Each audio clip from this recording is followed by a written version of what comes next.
자, 이현준의 국내 이슈 체크인 NH투자증권 이현준 과장과 얘기를 나눠보도록 하겠습니다. 안녕하십니까? 안녕하십니까? 네. 자, 지금 이제, 우리가 이제 뭐 어떤 증시의 방향성, 이런 어떤 외국인들의 수급, 뭐 이런 부분에 대해서도 얘기를 좀 나눠보고 있지만 항상 이제 종목별로 좀 어떻게 좀 대응을 할지, 어떤 종목들을 이제 발굴해야 될지, 이런 부분에 대해서 좀 상당히 좀 관심을 갖고 있는데요. 오늘 이제 어떤 이슈를 가지고 또 접근을 하셨는지 저희가 이슈부터 좀 체크를 해보도록 하겠습니다. 자, 드론 붐을 통해 본 IT 투자 전략에 대해서 오늘 얘기를 좀 나눠보도록 하겠습니다. 아무래도 뭐 이제 종목 발굴에 있어서 가장 이제 좀, 큰 이슈들이 이제 좀 테마가 아닌가 하는 생각이 드는데, 특히 이제 IT 쪽은 좀 상당히 좀 테마의 어떤 유행들을 상당히 좀 겪고 있습니다. 최근에는 좀 이렇게 좀 드론에 대한 붐도 일어나고 있고, 좀 여러 가지 좀 IT 이슈들이 있는데, 오늘 좀 어떤 얘기를 좀 나눠봐야 될까요? 예, 뭐 말씀하신 것처럼 테마가 요새 최근에 코스닥 시장 전반을 좀 장악하고 있는 그런 분위기가 아닌가 싶습니다. 뭐 지금 말씀드렸던 어떤 드론 붐들이 미국에서는 좀 굉장히 실제화가 되고 있고 화두가 좀 되고 있죠. 그렇죠. 지금 뭐 아마존의 그 항공법이랑 약간 반발이 좀 부딪히고는 있습니다만은 실질적으로 전체적인 어떤 물류의 혁신을 가져올 수 있는 그 드론 붐이 실제로 미국 전역을 강타하고 있는 가운데 국내 증시도 핀테크라든지 뭐 사물 인터넷 같은 최신 IT 기술들이 지금 코스닥 시장을 좀 선도하는 모습을 여러분들이 좀 확인하실 수가 있는데, 근데 저희가 이제 그렇다면은 향후에 코스닥을 선도할 테마 후보들에 대해서 또 미리 알아볼 필요도 있겠고요. 그리고 또한 여러 가지 테마 중에서 드론에 대해서 한번 저희가 또 알아보고 IT 전반에 대해서 한번 새로운 시각을 좀 여러분들에게 좀 말씀드리고자 합니다. 네, 아직까지 말씀대로 뭐 핀테크나 사물 인터넷 같은 경우에는 우리 증시에 좀 실질적으로 다가오는 부분이 많은데 무인항공기 드론 쪽으로는 아직은 좀 체감적으로 느껴지지 않는 부분도 있어요. 하지만 아마존 얘기하셨지만 아마존, 알리바바, 구글 등은 이미 뭐 드론, 무인항공기를 통해서 어떤 물류 혁신이라든지 배송 시스템을 구축하려는 노력을 많이 하고 있거든요. 자세한 좀 이야기를 나눠주시죠. 예, 그런데 사실 이제 처음에 말씀하신 게 증시엔 실질적으로 이제 핀테크라든지 사물 인터넷은 다가왔다라고 말씀하셨는데 증시엔 다가왔죠. 사실 현실로 다가온 건 없잖아요. 이게 참 예, 이게 참 아이러니한데 핀테크라든지 사물인터넷 얘기하지만 실제로 우리 현실에 뭐 바뀐 게 있습니까 지금? 근데 주가만 올라가고 있는 형국인데 네. 어찌됐든 뭐 드론에 대해서 좀 말씀을 드리자면 사실 뭐 무인기로서 뭐 드론의 시작, 그러니까 드론 자체는 무인 항공기라는 뜻이고요. 그렇죠. 그 부분이 이제 실제로 무인기는 이제 80년대에 개발이 좀 완료가 돼 있는 그런 상태고, 미국 같은 경우는 90년대에 이미 실전 배치를 해서 사용을 하고 있었고, 우리나라 같은 경우는 이제 1999년에 한국항공우주가 개발한 송골매라는 무인기가 육군에 좀 납품된 전례가 있습니다. 이미 좀 그렇게 되어 있고 역사도 길고 북한도 가지고 있죠. 북한도 가지고 있는데 지금 드론 붐이 다시 부는 이유는 말씀드렸듯이 이제 아마존이 프라임이에요. 그러니까 드론 배달 시스템을 이제 개발에 착수해서 올해 이제 상용화 계획을 발표를 했습니다. 그렇죠. 이미 이제 그 드론을 통한 배달 시스템이 이제 총체화돼서 완료가 돼 있다는 거고요. 지금 이제 보시는 그림에 나오는 것처럼 이 지금 드론 배달기를 통해서 물류센터에서 주문을 받자마자 2.3km 이내에 좀 작은 물건들은 30분 이내에 바로 배송을 한다는 거예요. 그러니까 여러분들이 인터넷에서 주문을 하시면 1시간 내에는 이제 바로 배송을 받으실 수가 있는, 이게 말이 안 되잖아요. 네. 그렇죠. 어마어마한 거거든요. 아무리 저희가 뭐 책을 시켜도 예. 당일 배송이라고는 하지만 네. 당일 배송도 뭐 저녁에나 늦게 들어오거든요. 그렇죠. 예. 그런데 이거는 30분 이내에 배송이 가능하다는 겁니다. 이론적으로. 이게 IT 기술과 IT 기기의 융합이 이게 IT의 혁신이 아니라 물류라는 완전히 새로운 분야에서의 혁신을 좀 가져오는 이 융합의 특별한 좀 사례라고 좀 여러분들이 좀 볼 수가 있을 것 같아요. 네. 자, 지금 이제, 결국 이제 얘기는 이제 그렇게 흘러가는 것 같아요. 지금, 기술과 어떤 서비스의 융합, 기술과 또 다른 분야의 어떤 융합, 이런 부분에 대해서 좀, 얘기를 좀, 우리가 좀 앞으로의 좀 테마를 좀 찾아가 나가야 되지 않을까 하는 생각이 드는데, 그렇게 따지면은 요즘 이제 자동차 분야도 좀 그런 부분에서 있어요. 보면 스마트카라든지 요즘 뭐, 그런 부분에 대해서 얘기들이 좀 많이 나오고 있는데, 그런 부분도 우리가 좀 눈을 좀 돌려봐야 되지 않을까 이런 생각이 듭니다. 맞습니다. 뭐 계속해서 저희가 CES 얘기 뭐 올 초부터 계속 하고 있습니다만은 CES에서는 뭐 사실상 화두가 자동차였다.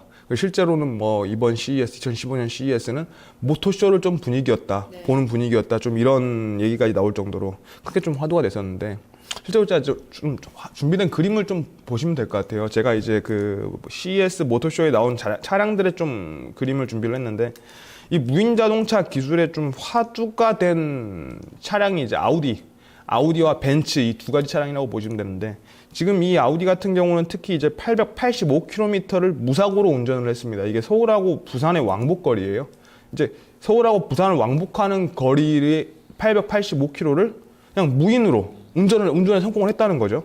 거기에 실제로 그냥 뭐 일직선으로 왔다 갔다 한 게 아니라 끼어들기도 하고 차선도 변경하고 이걸 지금 현재 기술로 모든 거를 지금 가능하게 했다는 겁니다. 그러니까 지금 현재 자동 차량들이 있는데 무인 자동차로도 충분히 주행이 가능하다는 얘기고, 그리고 또 하나 좀 보시면 다음에 나오는 건 이제 투명 자동차인데, 이 참 투명 자동차는 사실 저도 깜짝 놀랐는데, 뭐 해리포터에 보면 투명 만두처럼 이 투명 자동차가 나와서 한눈에 이제 자동차 안에 내부 부품들을 다 볼 수가 있고요. 이제 그 부분들까지 이제 IT와 자동차 기술이 만나서 새로운 또 혁신을 지금 가져오고 있는 모습들을 여러분들이 좀 확인할 수가 있는 국면입니다. 지금 무인 항공기, 무인 자동차 이에 대한 얘기를 좀 나눠봤었는데 사실 핀테크도 그렇고요. 금융과 기술의 조합, 그리고 IT 전반적인 전략 자체가 이렇게 융합 기술로 옮겨간다라고 보면 될 것 같은데, 여기서 좀 전략을 어떻게 좀 구성을 해봐야 될지, 이 흐름으로 앞으로를 어떻게 좀 보고 계신가요? 사실 여러분들이 이 메가 트렌드를 여러분들이 좀 아실 필요가 있을 것 같아요. 이 시대의 흐름을 잡아야지 여러분들이 이걸 투자에 좀 연결할 수 있다는 점에서, 지금 당장 뭐 투자에 연결하시는 거에 너무 급급해 하시기보다는 큰 시대의 흐름에 대해서 여러분들의 좀 이해가 좀 필요하다. 사실 그동안의 IT를 여러분들이 보게 되시면은 핸드폰하고 반도체 산업을 좀 지칭하는 표현이었지만, 실질적으로 IT라는 단어 자체는 인포메이션 테크놀로지, 그러니까 정보 기술이라는 거잖아요. 이 정보 기술이라는 게 정보를 다루는 기술. 그러니까 테크, 뭘 만드는 어떤 기기를 만드는 테크보다 정보를 어떻게 전달하느냐라는 측면이 좀 핵심인 사회입니다. 지금 현재는 더더군다나 정보가 또 중요해진 상황인데, 최근에 2, 3년간의 세계 경제 흐름을 쭉 보게 되면은 저희가 또 증시하고도 연동을 해서 보더라도 진정한 의미의 좀 IT 기업들이 좀 급부상하고 있고, 또 이제 영향력 또한 막대해진 것을 좀 여러분들이 좀 보시게 될 수가 있는데, 예를 들자면 이제 구글이죠. 구글 플레이 같은 경우 안드로이드 폰에 깔리는 이제 모든 어플리케이션에 대한 수익의 30%를 이제 구글이 가져가는 거거든요.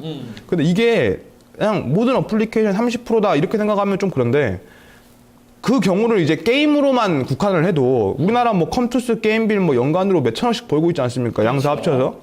거기에 뿐만 아니라 세계 각국의 빅게임사, 컴투스 게임빌이 큰 게임사가 아니라는 거죠. 그럼 훨씬 더 큰 게임사들이 창출하는 이익 전체의 30%를 구글이 다 가져간다고 생각을 해보세요.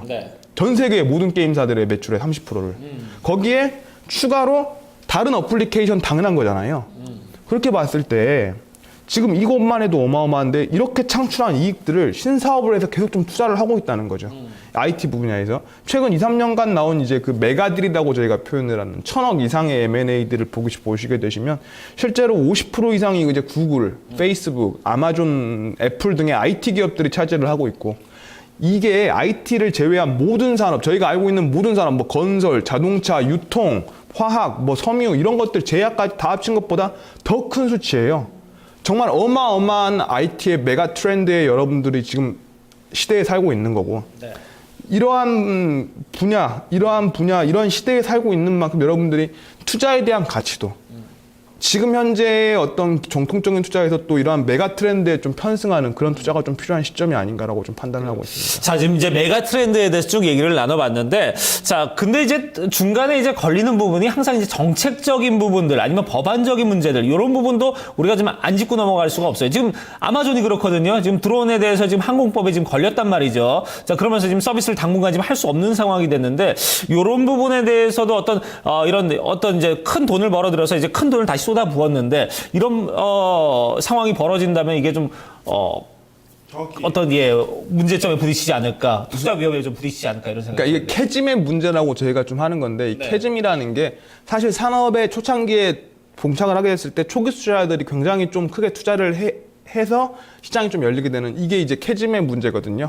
이제 이러한 문제들은 어떤 산업에 방금 말씀드렸다시피 지금 융합을 통해서 신산업이 열리는 거죠. 그러니까 사실 기존의 물류가 아니라 드론을 통한 물류, 무인 항공기를 통한 물류는 아예 신산업 분야이기 때문에 이러한 분야에서 캐즘의 우려가 당연히 있을 수밖에 없습니다. 그렇기 때문에 이제 구글이나 아마존 같은 이제 빅 기업들이 나올 수밖에 없는 부분이긴 한데, 여러분들이 이제 이러한 부분들에 대해서 분명히 또 한 번에 또 중요한 사례들을 언급해 주셨고, 이러한 부분들에 대해서 당장의 투자가 바로 돈은 되지 않는다라고 또 여러분들이 보실 수도 있는 거고. 그러니까 이러한 IT 메가 트렌드를 통해서 여러분들이 계속해서 융합을 통한 신기술 투자 개념을 여러분들이 좀 이해를 하시고 그리고 향후에도 또한 그렇다고 해서 이런 신기술들이 바로 돈이 되지 않는다는 이런 캐지맨 문제를 안고 있다는 점에서도 여러분들이 좀 이해를 하시면서 전반적인 IT의 메가 트렌드를 조금씩 천천히 좀 따라가시는 그런 흐름의 투자를 여러분들이 이해하시고 좀 진행을 하시면은 투자에 큰 도움이 되지 않느냐 이렇게 판단을 하고 있습니다. 자, 그러면 이렇게 이 메가 트렌드를 이제 우리 증시로 대입해 볼 때 우리는 좀 어떤 쪽을 좀 들여다봐야 될까요? 사실 당장에 우리 증시만 놓고 봤을 때는 사실 크게 실질적인 수혜주는 좀 없는 것 같아요. 실질적인 수혜주는 없는데 그렇지만 이제 단기간에 좀 보게 되면 연휴 기간 동안 이제 삼성전자가 모바일 결제 시스템 회사인 루페이를 좀 인수를 했다는 소식이 나왔고 또 중국의 장먼그룹이라는 회사가 이제 직원 개개인당 이제 1억 원 상당의 테슬라를 한 대를 1억 원짜리 차를 하나씩 준다는 얘기인데 이런 뉴스들이 계속해서 좀 나오면서 단기적으로 좀 핀테크 관련 기업들이 조금은 좋을 수 있지 않느냐. 그리고 또 어제 나왔죠. 어제 이제 뭐 미국에서 100명 이상의 슈퍼박테리아 희생자가 나오게 되면서 좀 이러한 부분들이 또 슈퍼박테리아 관련주라든지 그러니까 단기적으로 약간 트레이딩 관점에서 여러분들이 국내 증시에서는 대입을 하시되 장기적인 관점에서는 이러한 IT 메가 트렌드의 흐름을 이해하시고 쫓아가시는 그런 투자를 진행을 하시길 바라겠습니다. 큰 그림을 좀 그려주셨네요. 일단은 뭐 아마존 사례도 얘기해 주셨지만 정책적으로도 아직까지는 좀 과도기적으로 풀어야 될 숙제가 참 많습니다. 그럼에도 불구하고 IT, 이 드론 붐을 통해서 봤을 때 IT가 혁신적으로 좀 융합 기술을 대입하면서 그 메가 트렌드 시대로 흘러가고 있다. 이 큰 그림을 한번 그려보시면서 전략에 대입해 보시길 바라겠습니다. 국내 이슈 체크인 여기서 마무리 짓겠습니다. NH투자증권 이현준 과장과 함께했습니다. 감사합니다, 과장님. 네, 고맙습니다. 감사합니다.